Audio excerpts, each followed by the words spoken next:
you see my content, I'm going to help you if you turn in the wrong lane.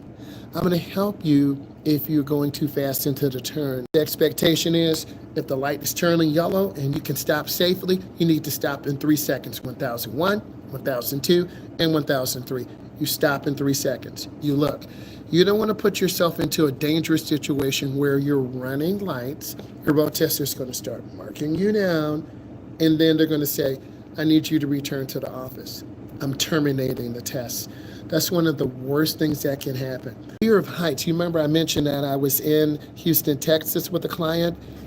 I haven't seen bridges, ramps that are over 100 feet in the air.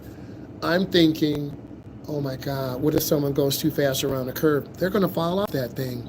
So I had anxiety. I had nervousness. We weren't going to fall off the ramp that was over 100 feet in the air, but my heart stopped. My heart is pounding right now just thinking about it because I had not been to Houston, Texas before. Health concerns.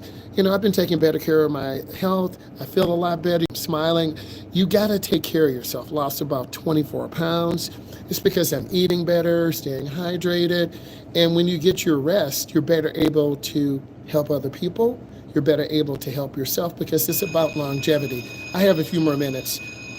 Next, parking anxiety. You got to know how to parallel park. And imagine going to downtown Detroit or Houston, Texas. If you can't parallel park, you won't be successful in that downtown area. I want to say thank you, and I will talk to you guys later.